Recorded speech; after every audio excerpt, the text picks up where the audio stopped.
Okay, so this video is going to be talking about ankle mobility. Extremely important, first point of contact with the ground, certainly in most sports that are in a locomotive kind of position. I'm going to show a couple of exercises to increase dorsiflexion, very important sagittal movement, and then also a couple for eversion and then ways to adapt that and take that forwards into a more sport-specific role. So the first thing, to drive dorsiflexion, which can be basically tight calves, tight Achilles. We can do wall drives. To do this, against anything on a wall, 1 foot back, knee up, squeeze the glutes, retract the shoulder blades, and push the hips forwards. Okay, so you're driving the knee forwards by pushing the hips. And you can see that increase in dorsiflexion at the bottom of the ankle. Then what we can do, we can drive across the body, still squeezing that right glute. This will open up the hip flexors as well. And this will work more the peroneals and outer calf. And then we can push away. And this drives a little bit more mobility through the forefoot, the big toe, and the adductors as well.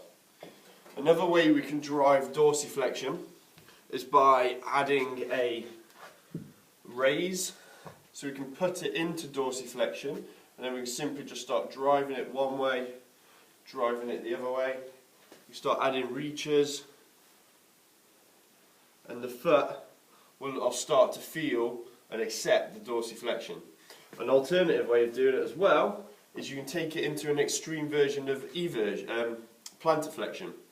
So in that position now, it's very much more plantar flexed, and it gives me more range to drive dorsiflexion into the ankle. What we can do now as well, we can go feet wide, rotate them out into like a 10 to 2 position, and we can start driving and rotating. This is going to increase a bit more eversion, certainly in the calcaneus, the subtalar, talocrural. And we can start driving and loading that a little bit more. This will start getting a little bit more glutes involved as well. Once we've done all that, once we've got all that nice and loose, we want to try and activate everything a little bit more. That's going to do with the calf, tib anterior. Okay? A tight tib anterior can inhibit the calves, so you might want to start doing a little bit of work, just sitting down on here, just leaning back, and just twisting one way and twisting the other way. And you can also work on doing a little bit of big toe mobility as well. Very important joint that can inhibit quite a lot of movement through the rest of the body, certainly with regards to foot loading patterns.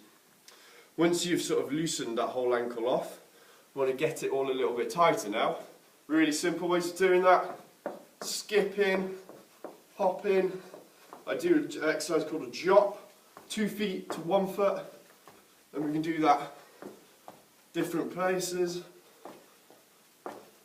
Whole time we're doing this, we're looking for a brace, we're looking to keep the body strong, we're looking to load the glutes. We can take that into travelling, and taking that forward, so pop, pop, in, loading it. Lots of different varieties you can do. Obviously you can change angles, any kind of racket sports you want to get, or any multi-directional sports.